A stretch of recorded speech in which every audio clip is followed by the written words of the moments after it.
Éphésiens chapitre 3, verset 20. Or, à celui qui peut faire par la puissance qui agit en nous, infiniment au-delà de tout ce que nous demandons ou pensons, à lui soit la gloire dans l'Église et en Jésus-Christ, dans toutes les générations, au siècle et les siècles. Amen. J'aimerais retourner vous parler aujourd'hui de, bien sûr, du potentiel que Dieu a placé en vous. J'en ai commencé à parler jeudi, j'aimerais pouvoir peut-être finir ou vous rappeler certains points, ceux qui étaient là jeudi. Et c'est que chacun d'entre nous ici a un potentiel exceptionnel. Et comme je disais, lorsque je suis parti aux États-Unis, je voyageais, et tout à l'heure, je passais pas très loin d'ici. Et en venant dans l'église, j'ai regardé aussi à gauche, parce qu'il y a quelque chose, et j'ai trouvé l'endroit où il y a le plus grand trésor au monde. Savez-vous l'endroit où il y a le plus grand trésor au monde? C'est pas, comme je disais jeudi, ce n'est pas les mines de diamants. Ce n'est pas les mines d'or. Ce n'est pas au Liban ou à Beyrouth ou dans ces endroits-là où il y a beaucoup de pétrole. Ce que je vais dire peut vous choquer, mais restez un petit peu avec moi et vous comprendrez. Pendant que je passais, j'ai regardé à gauche pour venir à l'église ce matin. Et là, j'ai dit, c'est là où se trouvent les plus grands trésors du monde. Et lorsque j'ai tourné à gauche pour regarder, c'était un cimetière. Alors les gens se disent, pourquoi les trésors se trouvent dans un cimetière? Tout de suite dans ta tête, tu dis, oh, dans quelle église je suis tombé là? Parce que dans ces cimetières, les gens sont alignés les uns les autres. Et ils ne peuvent plus rien faire. Et je regarde à travers eux et à travers ma vie, et je me suis dit, ces hommes ne pourront plus jamais rien faire pour Dieu. Et qu'ils sont morts avec tout le potentiel possible. Ils sont morts et plus jamais nous pourrons écrire de livres. Une grande ressource dans ce monde. Ils sont morts, plus jamais ils pourront inventer quelque chose. Ils sont morts, plus jamais ils pourront faire quoi que ce soit pour l'humanité. Et ça me rappelait le message de ce matin. Et dans la Genèse, chapitre 1, vous allez comprendre. Au chapitre 1, verset 11, puis Dieu dit que la terre produise de la verdure, de l'herbe portant de la semence, des arbres fruitiers donnant du fruit selon leur espèce, et ayant en eux leur semence. Je suis en train de voir que ces gens sont morts, et ma question c'est, est-ce qu'ils ont accompli la volonté de Dieu? Est-ce qu'ils ont accompli ce dont ils étaient créés pour faire? Et s'ils n'ont pas accompli ce dont ils étaient créés pour faire, eh bien ils sont morts avec un grand trésor. Car dans un cimetière, tous les livres qui ne pourront plus jamais être écrits sont là-bas. Toutes les recherches de la médecine qui pourraient être recherchées sont là-bas. Tous les hommes qui auront pu être des grands scientifiques, des grands hommes, sont morts sans avoir fait sortir cette semence qui était en eux. La Bible nous dit que nous avons un appel. Et que lorsque nous naissons comme cet enfant qui est né, l'Éternel nous met un plan, un avenir, une bénédiction. Il nous dépose quelque chose. Et Dieu a créé le ciel et la terre en combien de jours? 5 jours. Le 6e, il a créé. Et le 7e, il sait. Le Seigneur se repose encore aujourd'hui. Et nous sommes là et nous demandons à Dieu de faire ce que nous devons faire. L'Éternel est toujours dans son jour de repos. Ça fait des milliers d'années que l'Éternel est assis. Et c'est à nous maintenant d'accomplir le reste. Et le Seigneur est venu et il a créé toutes les choses. Et chapitre 1, verset 11 nous dit, puis Dieu dit que la terre produise de la verdure, de l'herbe portant de la semence, des arbres fruitiers donnant du fruit selon leur espèce, et ayant en eux leur propre semence. Aujourd'hui, on n'a pas beaucoup de temps. Aujourd'hui, si je prends un pépin de raisin, un pépin de pomme, par exemple, je le mets dans ma main, n'est-ce pas? Allez, on va prendre le pépin de pomme. J'en ai pas, mais... Voilà, je prends un pépin de pomme. Vous savez ce que c'est qu'une pomme. Je la mets dans mes mains. Je viens vers vous. Ceux qui étaient là jeudi, je connais Fabrice. Je le connais. Ah oui, oui, je sais. Non. Qu'est-ce que j'ai dans la main? Un pépin. Un pépin, n'est-ce pas? Je savais qu'il y avait des sans-cervelles ici. Je viens de dire une chose et puis on a fait la bêtise, donc d'accord. Qu'est-ce que j'ai dans la main là, les frères? Un pépin. Si je mets un pépin dans ma main, et que je dis qu'est-ce que j'ai dans la main, qu'est-ce que j'ai dans la main? Un pépin, ce qui est logique.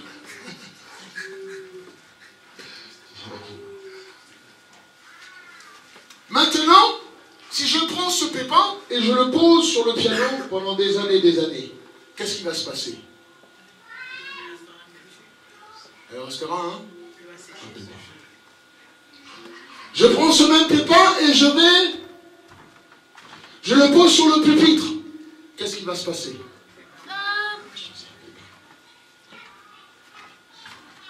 Je prends ce même pépin, je trouve de la terre et je plante ça dans la terre fertile avec de l'eau, ce qu'il faut. Qu'est-ce qui va se passer? Une semence va se passer. Donc je vois que je fais la même chose partout, il ne se passe rien, mais là il est dans le bon élément, il y a quelque chose qui se passe. Donc ce pépin vient d'être transformé, et maintenant est devenu un petit arbre. N'est-ce pas? Ce même arbre, lorsqu'il va grandir, va donner quoi? Du fruit. Dans ce même fruit, lorsque je prends une pomme, je l'ouvre, qu'est-ce qu'il y a dedans? Et je reprends ce pépin, je le pose sur le piano, qu'est-ce qui va se passer? Je reprends ce pépin, je le mets sur le pupitre, qu'est-ce qui va se passer? Mais je reprends ce même pépin et je le replante encore, qu'est-ce qui va se passer? Donc ma question, qu'est-ce que j'ai dans les mains?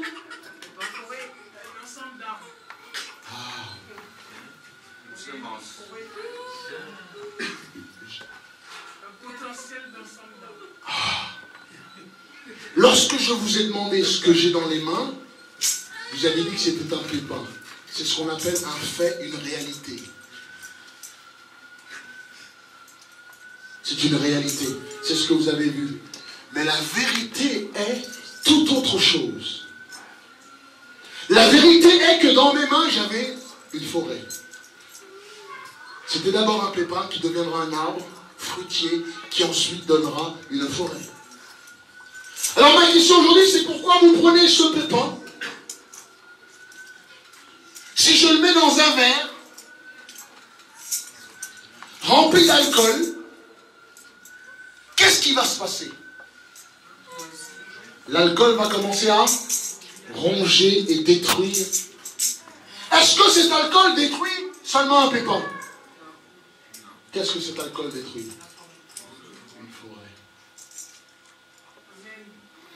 Je prends ce pépin, je le mets dans un autre verre.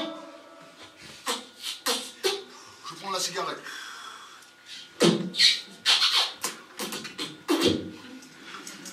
Je le recouvre. Qu'est-ce qui va se passer? Elle va l'étouffer, n'est-ce pas? Est-ce que cette cigarette tue seulement un pépin ou qu'est-ce qu'elle tue?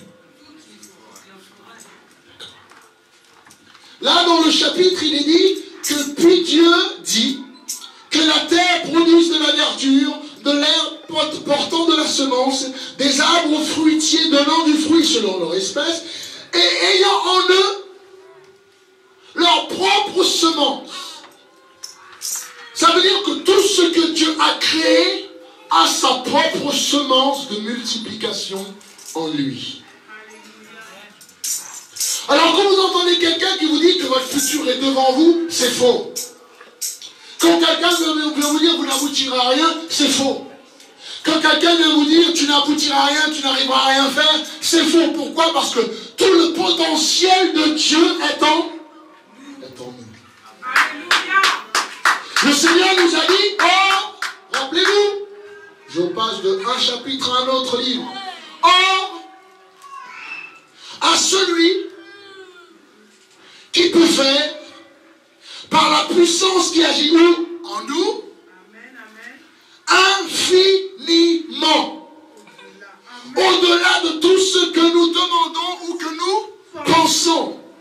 Ce que ce verset veut dire, c'est à celui, on parle de Dieu, par la puissance qui agit en nous, à lui soit la gloire. Pourquoi? Parce qu'il peut faire infiniment. Le mot infini est un attribut de Dieu.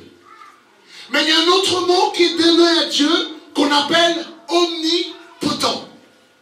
Le mot omni veut dire tout, potent veut dire potentiel. Et l'Éternel lui-même a dit, moi je suis omnipotent.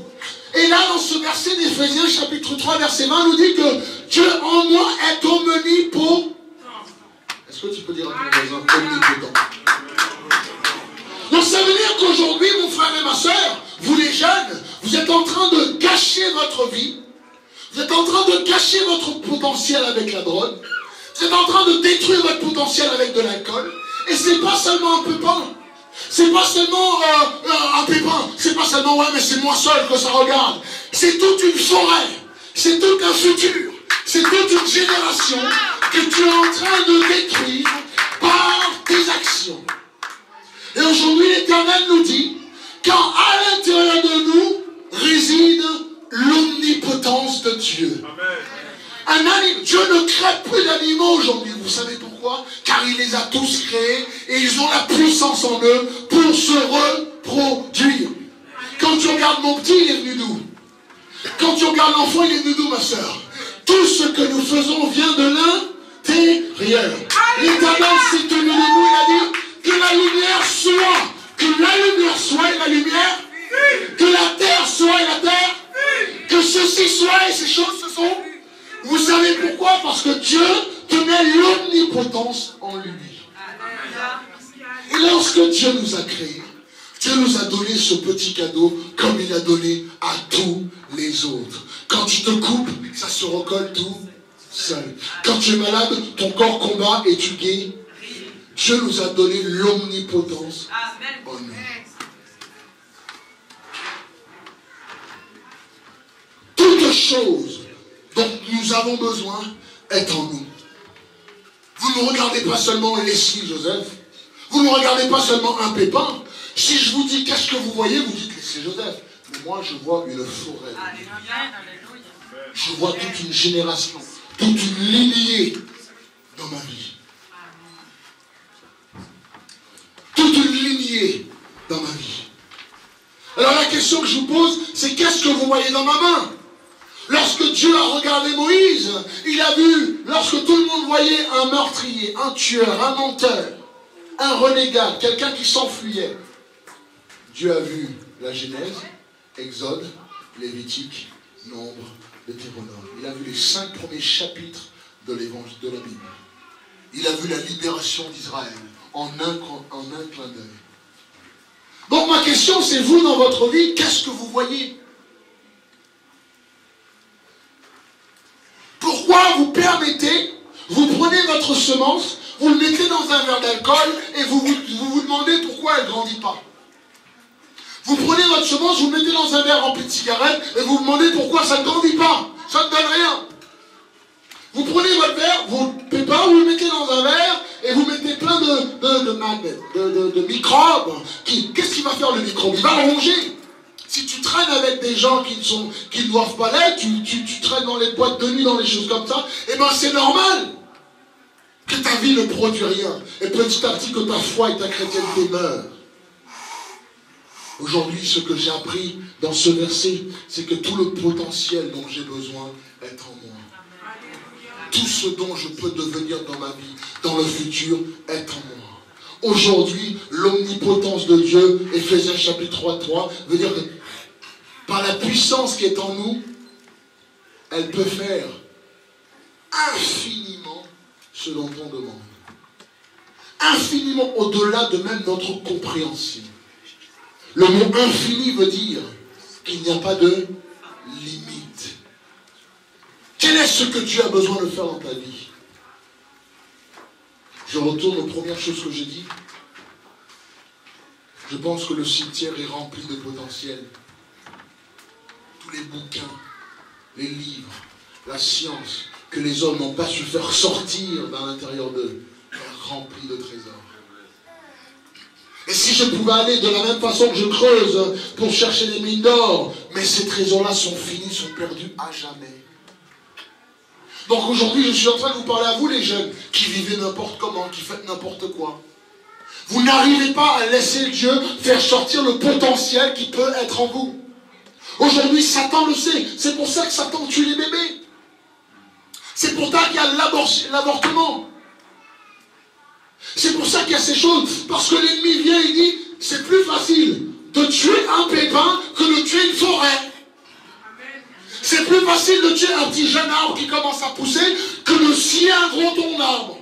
Donc dès la jeunesse, avec les poubelles comme MTV, avec les poubelles comme les Britney Spears et les poubelles que vous regardez, vous vous empoisonnez, vous vous étouffez, et vous commencez non seulement à vous habiller comme eux, vous parlez comme eux. J'adore quand ils se rencontrent dans la rue. Je ne sais pas si les jeunes quand ils se rencontrent.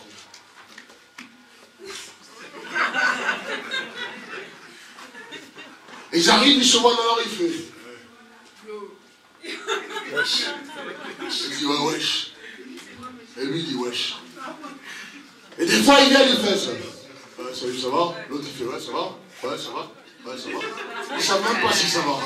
Ils sont en train de se rassurer pour dire que ça va. Ça va? Ouais, ça va. Ouais, mais ça va. Ouais, ça va.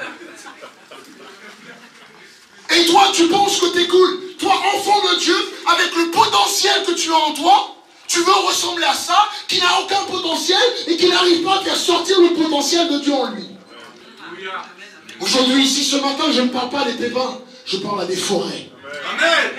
Je parle à des forêts, je parle à des multitudes de forêts, si tu réussis à faire sortir le potentiel de Dieu dans ta vie. Mes parents m'ont dit que je n'aboutirai à rien. Tes parents t'ont dit ça aussi? Tes parents t'ont dit que tu étais un bon à rien. Toi aussi t'ont dit ça? Tes parents t'ont dit que tu vas devenir un voyou, un mendiant. Ils t'ont dit ça?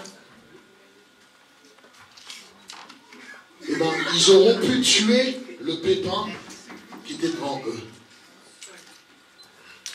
Mais par la grâce de Dieu ce matin, je suis en train de te dire que ton futur n'est pas devant toi, mais... Amen. Alléluia. La semence de Dieu est en toi. Chaque animal porte son futur en lui. Chaque femme porte sa future génération en elle. Chaque homme porte son futur en lui. Tu décides de devenir ce que tu veux en Jésus-Christ. Ce n'est pas les situations. Ce n'est pas la société. Ce n'est pas la MPE. Ce n'est pas parce que le pasteur m'a fait ça. Ce n'est pas parce que tel chrétien m'a fait ça. Ce n'est pas ces choses-là. C'est selon toi comment tu réagis à ce qu'il y a autour de toi. Je n'ai pas le temps d'entamer, de continuer dans cette prédication. Mais je suis là pour vous dire que ce que je vois ce matin, ce n'est pas des pépins. Ce que les gens peuvent venir, ils disent, ben, c'est une église, c'est simple. Quand ils viennent, ils regardent, ils disent, ouais, mais c'est un frère, il n'a pas d'argent, c'est un paumé, c'est un pauvre, il a pas... Ça, c'est ce qu'eux, ils voient. Mais ce que Dieu voit est infiniment grand, au-delà de tout ce que l'on peut demander ou même croire et espérer. Lorsque Dieu a regardé Rahab, une prostituée qui vendait son corps, Dieu a vu la lignée, la génération où Jésus-Christ naîtra. Amen. Dieu a regardé simplement une jeune fille, Élisabeth, qui est venue à ses pieds. Et Dieu a vu une future évangéliste. Jésus-Christ est passé, s'est assis au bord d'un puits. Il y a une jeune femme, une samaritaine, une femme qui n'était pas digne de traîner. Et Dieu a vu une future évangéliste. Amen. Et quand Dieu t'a sauvé, toi jeune, toi, quel que soit l'âge que tu as vu un potentiel exceptionnel. C'est pour ça que lorsque Dieu a créé les cieux et la terre, ensuite il a appelé Adam et il a dit maintenant à ton tour de faire sortir le potentiel de toi. Tu nommes ce que tu veux. Et Adam a commencé à nommer les choses comme Dieu. Donc ce matin, je suis là à te dire, toi aussi, prophétise sur ta vie. Amen. Prophétise les bénédictions sur ta vie. Prophétise la guérison sur ta vie. Prophétise les miracles dans ta vie. Prophétise la bénédiction financière dans ta vie. Prophétise les maisons dans ta vie. Prophétise ce dont tu as besoin. Car ta bénédiction ne viendra pas de l'extérieur, il viendra de l'intérieur. C'est à toi de l'appeler en existence. Alléluia. Jésus-Christ était sur la croix, et tellement que Jésus-Christ s'est vidé de miracles, s'est vidé de potentiel. Quand il est resté sur la croix, il a dit, tout est accompli. Paul s'est vidé, il s'est vidé. Ensuite, il a dit, maintenant je peux. J'ai fait la course, j'ai terminé, maintenant je peux rentrer dans la gloire. Est-ce que nous, lorsqu'on va mourir, on va dire, j'aurais pu, j'aurais dû? Ou est-ce qu'on peut dire, Seigneur, maintenant je suis prêt à venir vers toi? Pourquoi? Parce que l'Éternel, vous savez, qui a déjà été en galère de dentifrice? Qui a déjà été en galère de dentifrice, a pris le tube et le tournait comme ça. Amen. Faites-moi les mains. On entre famille ici. Qui a déjà tellement été en galère de dentifrice qu'il a pris sa brosse à dents et a appuyé comme ça pour faire revenir la dent. Faites-moi les mains un peu là. Qui a déjà été tellement en galère de dentifrice qu'il a appuyé jusqu'au bout là comme ça pour faire sortir le dernier petit bout. Faites-moi les mains un petit peu. Amen. On famille. Qui a déjà été tellement en galère de dentifrice qu'il a fait ça. Alléluia. Pour faire sortir tout le potentiel qu'il y a dans cette tube de dentifrice. Amen. Fais-moi les mains encore, qui a déjà fait ça. Amen. Donc j'étais pas seul. Amen. Qui a déjà été en galère de jus, quand il a fini, il a fait ça. De faire sortir tout le potentiel qu'il y a. Amen.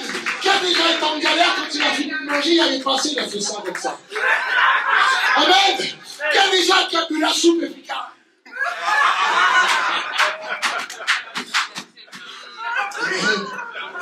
Le potentiel de Dieu. Moi, je vois ce couple-là, je ne vois pas simplement un couple ou deux pépins de raisin qui sont assis sur un siège. Amen. Je vois un homme et une femme qui peuvent être utilisés puissamment de Dieu pour révolutionner la France.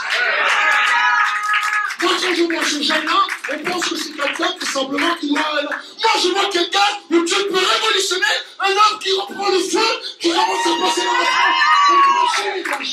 C'est ça que je vois. Amen. Moi, quand je vois ces jeunes qui sont là, moi, je vois des futurs potentiels. Le ministère de Dieu est en nous, non pas à l'extérieur. Il peut faire au-delà de tout ce qu'on peut penser. Amen. Quand j'avais 16 ans, mon père, il m'a mis à la porte de chez moi. Il avait vu la piscine, tout ça. Il m'a mis à la porte de... Il a dit, tu deviendras un pauvre, un mendiant, un drogué. Aujourd'hui, c'est moi qui paye pour faire sa toiture chez lui. J'ai amené au Seigneur. Il a vu le potentiel de Dieu dans moi. Et si tes parents t'ont dit plein de choses, tes parents t'ont rabaissé, ils ont dit que Dieu n'arrivera pas, prouve-leur le contraire. En Jésus-Christ, tu peux rentrer en toi. Rentre en toi et dis, Seigneur, je sais que j'ai un potentiel, je sais que tu peux m'utiliser, je sais que je ne sers pas à rien. Donc Seigneur, fais sortir le potentiel dans ma vie. Fais sortir cette semence. Et puis quand tu me regardes, il y a toute une forêt derrière moi. Si tu ne vois que moi, tu n'as pas compris. Amen, amen, amen, amen. Parce que si spirituellement tu pouvais regarder, il y a des milliers d'âmes. Et Dieu nous a appelés à être des forêts. Tu sais pourquoi? Parce qu'il veut qu'on refasse le jardin d'Éden. Il veut qu'on attrape des âmes et que des arbres viennent. Et maintenant, quand je rencontre des gens et que des hommes ou des femmes viennent, ils veulent me faire pécher. C'est pas seulement moi qui vont faire pécher. C'est tout un morceau de forêt qui va être coupé. Je refuse. Je parlais encore à un jeune hier, je lui ai dit, écoute mon frère, arrête de vivre dans le péché. Mais pasteur, on m'a dit de choisir entre soit l'église ou ma copine ou mon copain. Qu'est-ce que je fais? Je dis, c'est un choix ça? Ça ne devrait même pas être un choix. Moi, c'est Dieu. Amen. Parce que la femme, elle peut me quitter après pour un autre bonhomme. Non, mais attends. La femme, hein, n'est-ce pas, la femme, elle peut te quitter pour un autre bonhomme? T'imagines la galère, t'as abandonné Dieu, alors quand t'arrives, tu dis, bon, Seigneur, écoute, bon, tu comprends, Seigneur, j'étais amoureux, tu vois, Seigneur. Est-ce que tu me acceptes, mon Dieu, ou pas? C'est trop tard, peut-être, non? Le potentiel. Nous avons un potentiel énorme. Et je refuse que tous ceux qui seront dans l'Église des Nations meurent avec leur potentiel en eux. Je le refuse. Amen. Rappelle-toi le tube de dentifrice, c'est moi, ça. Je vais te... Seigneur, je sais qu'il y en a encore un petit peu en eux. T'es tellement en galère, t'as pas le temps d'aller en acheter. C'est pas que t'as pas d'argent, t'as juste pas le temps. Moi, c'est moi, là. Je sais qu'il y a un potentiel dans ce jeune. Je le vois, ce potentiel. Je vois l'appel de Dieu dans ce jeune. Même si ses parents, ses beaux-parents, même si sa famille ne le voit pas, c'est pas possible qu'il le voie. Mais moi, je le vois. Donc moi, je lui donnerai le respect qui lui est dû. Vous savez pourquoi? Car je respecte le potentiel dans sa vie. Quand je vois ce couple qui vient de donner naissance, c'est pas tout. Ça ne s'arrêtera pas là. Mais spirituellement, il faut garder l'impact qu'il y a eu, le ripple. Ripple, c'est quand tu prends une pierre, tu le lâches dans l'eau. C'est une seule petite pierre que tu as. Mais après, le reste, les vagues que ça va faire dans le Seigneur. Le potentiel que nous avons. Si Dieu n'avait encore rien construit, Dieu se tenait sur un coin de la galaxie. Et comme par hasard, tu te présentes devant Dieu. Il n'avait rien compris, il n'y avait pas de ciel ni terre. Et Dieu se présente devant toi. Et Dieu dit, comment ça va? Et toi, si tu oses tendre la main et serrer la main de Dieu, tu viens de serrer la main de l'omnipotence. Tout est possible en lui. Qu'est-ce que tu as besoin de Dieu? Est-ce qu'il y en a qui peuvent avoir autant d'audace devant le Seigneur? Sans le Seigneur, c'est là où nous perdons tout potentiel. Satan vient te dire, mais non, amuse-toi. Donc tu es en train de détruire ton potentiel avec la cigarette, les boîtes de nuit, de vivre n'importe comment. Jeune fille qui n'est même pas mariée fait n'importe quoi. Dieu ne peut pas comprendre ça. Hein? Dieu il comprend. C'est pas vrai. Amen. C'est pas vrai. Arrête de penser, d'écouter à cette sottise de Satan. C'est pas vrai. Dieu veut qu'une femme s'honore et honore Dieu avec son corps. Amen. Amen. Dieu veut qu'il se préserve. Et tu verras si ton mariage n'est pas béni. Amen. Les garçons, au lieu d'aller perdre ton temps comme ça, ils arrivent en mode. Honore Dieu avec le potentiel que tu as en toi. Amen. Amen. Ah bon? Je crois que cette église, je sais pas, je crois que je pouvais. Non, cette église prêche la vérité. Amen. Amen.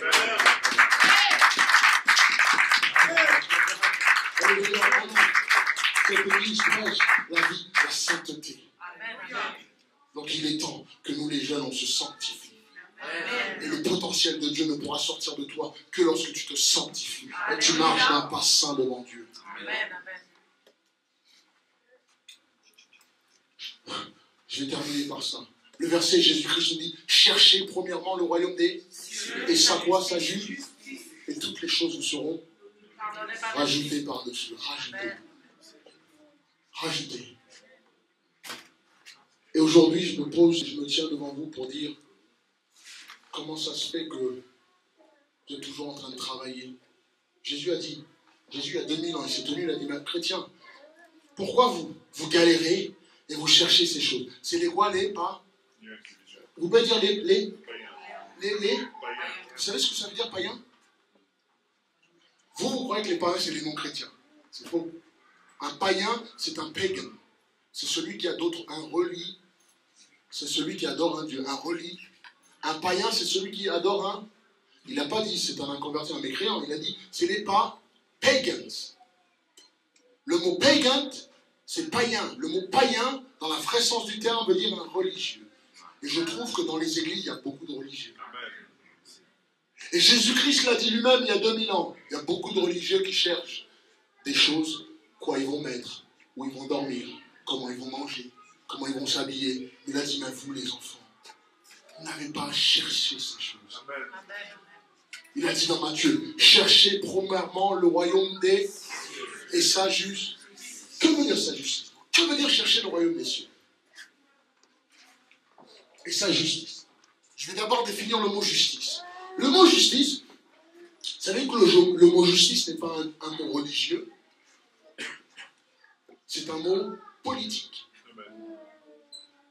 C'est un mot administratif. Je répète, le mot justice c'est un mot administratif, c'est un mot de loi. Quand je suis venu, il y a eu le feu rouge qui s'est mis, je me suis arrêté, j'ai été juste. J'ai obéi la justice. Si je traverse le feu rouge, je suis unrighteous. Injuste. Le mot justice n'a jamais été un mot religieux. Et Dieu nous dit, lorsqu'on cherche premièrement le royaume des cieux et sa justice. Donc on peut chercher le royaume des cieux sans être juste.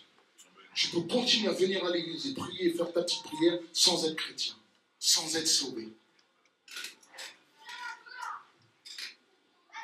Waouh! Waouh! Waouh!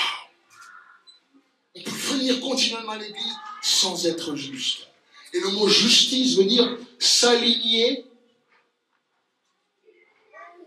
sous la loi qui a été établie. Le mot justice est un mot de loi, de gouvernement, de royaume. Et qui dit royaume dit roi. Qui dit roi dit règle de vie. Aujourd'hui, vous ne comprenez pas ça parce que nous vivons dans la démocratie. Mais si tu viens et tu me demandes mon opinion, je n'ai aucune opinion à donner. Bon, pasteur, est-ce que tu bon? J'ai cette situation. Voilà. J'ai pas d'opinion. Pourquoi Dieu nous appelle ambassadeurs? C'est pas un mot religieux, ça. C'est un mot du royaume. Nous devons prêcher le royaume des cieux et sa justice. Et toutes ces choses que ces païens, les non-chrétiens cherchent, nous sera rajouté par-dessus. Si tu dois travailler pour, ça ne t'est pas rajouté. Si tu dois chercher ces choses, si tu dois travailler dur pour avoir ce que tu obtiens, eh ben, tu ne vis pas encore dans le royaume des cieux. Oh là là là. Là, je viens d'ouvrir une boîte là qui... Ça me prendra des heures à t'expliquer. Les frères et sœurs, le potentiel qui est en toi, le royaume des cieux qui est en toi, l'éternel, Éphésiens chapitre 3, 20 qui nous dit, par la puissance de celui qui a nous, qui peut faire infiniment, au-delà de tout ce que l'on peut penser, à lui soit la gloire, dans l'église. C'est pas ce qu'il a dit? Dans l'église. On va le relire encore. Comme ça, Or, Éphésiens chapitre 3, verset 20. On va terminer, merci de m'avoir accordé 5 minutes de plus. Or, à celui qui peut faire. Vous y êtes? Si vous y êtes, faites voir les mains. Si vous y êtes, ok. On va sauter une virgule, vous allez comprendre. Or, le verset dit, or, à celui qui peut faire, par la puissance qui agit en nous, infiniment au-delà de tout ce que nous demandons. Donc, nous allons juste ôter une virgule pour que vous compreniez quelque chose. On va donc ôter juste pour que vous compreniez. Or, à celui qui peut faire, on saute, infiniment au-delà de tout ce que nous demandons ou pensons, qu'est-ce qu'il peut faire? Comment? Par la puissance qui agit où en nous, qu'est-ce qu'il peut faire? Au-delà de tout ce que l'on demande, à lui soit la gloire dans l'Église et en Jésus-Christ, dans toutes les générations, au siècle des siècles. Amen. Amen. Là, je viens de comprendre, en fait, que par celui, par la puissance qui peut agir en nous, et je vais terminer, par la puissance qui peut être l'omnipotence en nous, il peut faire au-delà, infiniment au-delà de tout ce que l'on peut demander. Il peut faire quoi? Au-delà de tout ce que l'on peut demander, même penser, donc ça veut tout inclure. À lui soit la gloire où? Où? Dans l'Église. Aïe, aïe, aïe. À lui soit la gloire dans l'Église. Dans Jésus-Christ. Pendant toutes les générations, au siècle et les siècles. Et il a fini par dire Amen. Et frères et sœurs, ton potentiel, cette semence, tu peux fuir et essayer de la mettre n'importe où tu veux, dans les toilettes. Tu peux la mettre sur le rebord d'une fenêtre.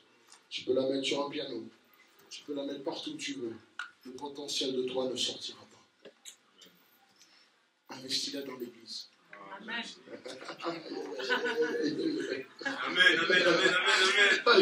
Amen. La terre fertile que Dieu parle, c'est dans l'Église. À lui soit la gloire dans l'Église. De quoi? De ce qui va se passer dans ta vie. La terre fertile se trouve dans l'Église. Je suis étonné de certains d'entre nous sont aussi rapidement chamboulés par des doctrines bizarres. Donc on n'a plus besoin de l'Église maintenant. On n'a plus besoin du pasteur. Maintenant il y a des églises de frères. Ils veulent plus de pasteurs. Ils veulent plus de. Il n'y a plus d'adoration. Il n'y a plus de ceci. Il y a des églises, apparemment des églises où les gens restent silencieux. Tu rentres dans l'église, tu t'assois, les gens lisent leur Bible, on dirait une salle de lecture, la bibliothèque. Tu tousses, ils font chut. J'étais moi une fois, j'étais invité, je ne sais pas, j'étais invité pour aller voir la réunion des frères. C'est pas mal, j'arrive, chut. Moi je voulais témoigner. Puis ils sont là à lire. Et quand tu es touché par le Saint-Esprit, tu te lèves et tu lis un verset. Qu'il domine sur les poissons de la terre, sur les oiseaux. Oh, amen. Et tout le monde s'assoit. Et puis ils retournent dans leur lecture.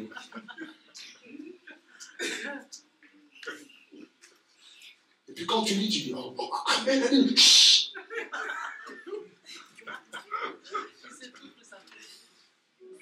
Et là, j'ai lu 2 versets pour te dire que le potentiel de ta vie. Mais pasteur, je suis vieux, j'ai 60, 65 ans. Non, tu n'es pas assez vieux. Tu sais ce que je peux, le potentiel que tu as en toi, donne-moi ta sagesse. Amen. Partage ta sagesse avec l'Église. Partage ta sagesse avec les jeunes, comment vivre. Les hommes, partagez votre sagesse avec les jeunes, comment vivre. Les jeunes filles, c'est la Bible qui dit ça dans Pierre. Partage, les femmes, les mamans de l'Église doivent enseigner les jeunes filles comment vivre droit. Amen. Tu vois une jeune fille qui vit mal, qui est pas seule, la Bible dit qu'il faut mieux les reprendre ouvertement que de les aimer jusqu'à leur mort. Mais je ne veux pas les offenser. Ne laisse pas ça t'empêcher de leur parler avec amour et de leur dire la vie qu'ils mènent n'est pas droite. C'est notre travail. Si l'arbre commence à pousser comme ça, t'inquiète pas que je viendrai et que je mettrai un tuteur pour le redresser. Si je te laisse pousser comme ça, mais je ne veux pas lui faire de mal, ben, t'inquiète pas qu'elle va pousser tordue. Est-ce que pousser tordue, elle pourra atteindre le potentiel qu'elle peut? Absolument pas. Je répète, qu'est-ce que vous voyez dans mes mains? Vous aviez raison, c'est un pépin. Parce que vous avez vu, c'est des faits, c'est un fait. Mais entre les faits et la vérité, il y a un grand chemin. Le fait, c'était que Jésus a été crucifié sur la croix. La réalité, c'est que 3 jours après, il était ressuscité. Amen. Les faits, c'est que moi, il n'y avait plus de pardon pour moi. J'étais en boîte de nuit. Et le fait, c'est qu'aujourd'hui, je prêche l'évangile. Et le fait, c'est que toi aussi, tu étais là-bas aussi. Comme le pasteur disait, boîte de nuit. Ça se trouve, on s'est même croisés. Ouais, ça va, toi, ça va. Maintenant, ils sont tellement paumés qu'il faut qu'ils mettent leur département pour savoir où est-ce qu'ils habitent. 9-3. Bientôt, ils vont mettre 25 rues, Versini, 75 en ligne, mon téléphone, ramène-moi si je suis paumé, quoi. Alléluia. Ils savent plus quoi faire. Salut, ça va. Ils ne savent même pas si ça va. Ça va. Ils ont besoin de nous, n'est-ce pas? Ils ont besoin du potentiel en nous, n'est-ce pas? Qui va laisser son potentiel sortir? Est-ce qu'on peut se lever ensemble? Est-ce qu'on peut se lever ensemble et dire ce matin, Dieu, tu vas faire sortir le potentiel dans ma vie? Alléluia. Je ne veux plus marcher comme quelqu'un qui marche comme ça et qui est paumé, qui est cool, qui est paumé, mais qui est paumé, qui ne sait pas où il va. Il se lève le matin, il se lève à midi. Il se lève, il mange à midi, son pantalon il tombe, ils n'ont même pas de force pour mettre leur pantalon. Tellement qu'ils sont débris. Tu sais, un homme quand il sort, il se travaille, il monte son pantalon, il sert bien, tu vois. Eux, ils ont tellement plus de force que le pantalon, il tient juste. Ils ont plus de force, ils n'arrivent plus.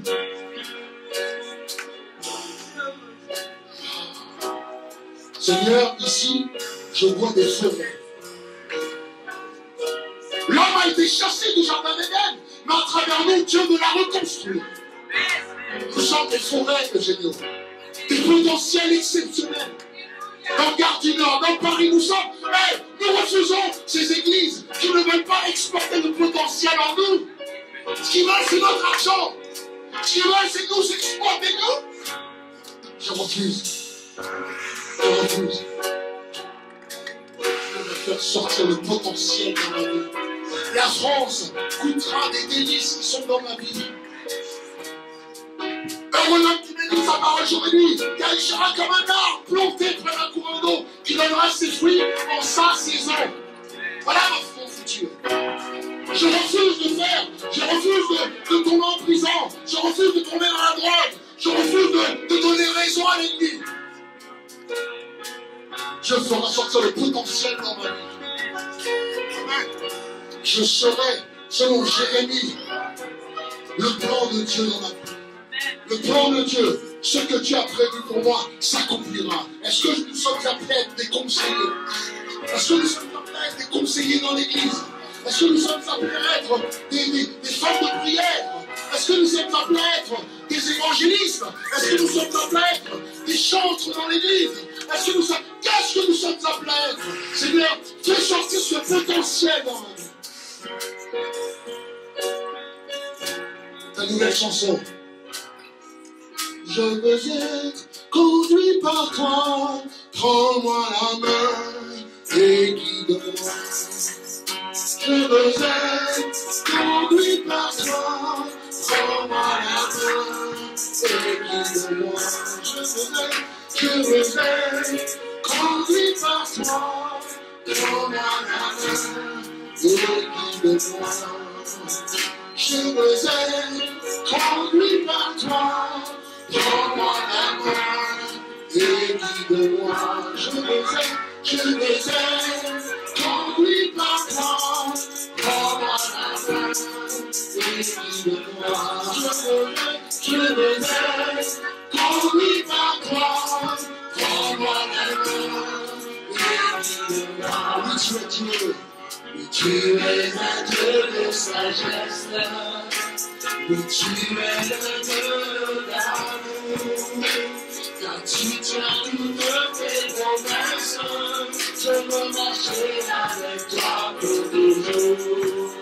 Je veux être conduit par toi. Prends-moi la main et guide-moi. Il va nous rendre notre potentiel. Je veux être conduit par toi. Prends-moi la main et guide-moi. En toi je place ma confiance pour tous les aspects de ma vie. Sans toi je suis sans espérance. Avec toi j'avance sans abandon. Je veux être conduit par toi. Prends-moi la main et guide-moi. Je veux être conduit par toi. Prends-moi la main et guide-moi. Oui, tu es un Dieu de sagesse. Oui, tu es un Dieu de sagesse. Oui, tu es un Dieu d'amour.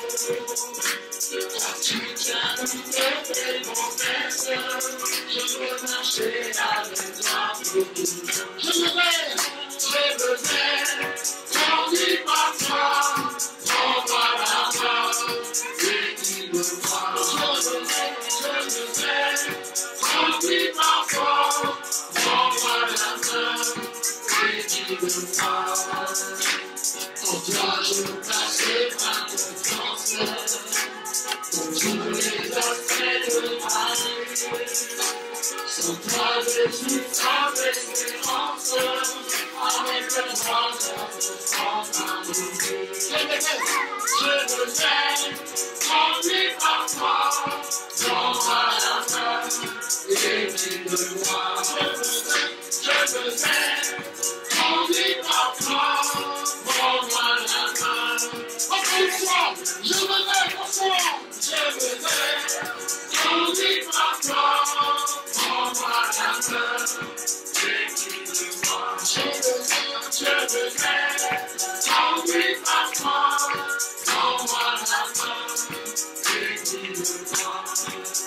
Si tu es cette personne,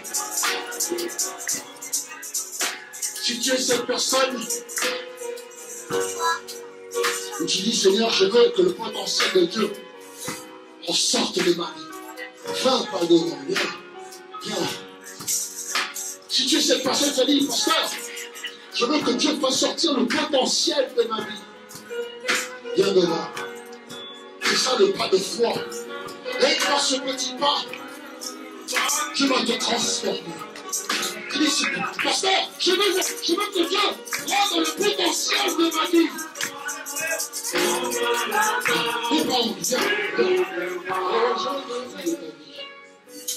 Il y a des gens qui attendent.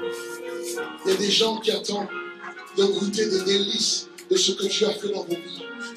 Il y a des gens qui sont en dehors du jardin d'Éden, qui ne connaissent pas le paradis d'un parti miraculeux. Mais à travers ta vie, ils peuvent connaître que tu es puissant, que tu es bon. C'est un Dieu de sagesse. C'est un Dieu d'amour. Est-ce qu'on peut lever la main vers le Seigneur et dire Seigneur, ce matin, s'il te plaît, fais sortir le potentiel de Dieu. Car la France en a besoin.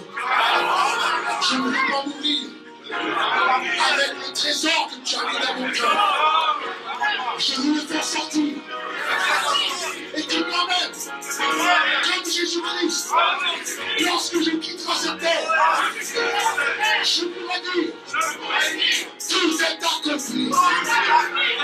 Au nom de Jésus, fais sortir le potentiel. Ne me laisse pas pareil. Car en toi, je suis une nouvelle créature.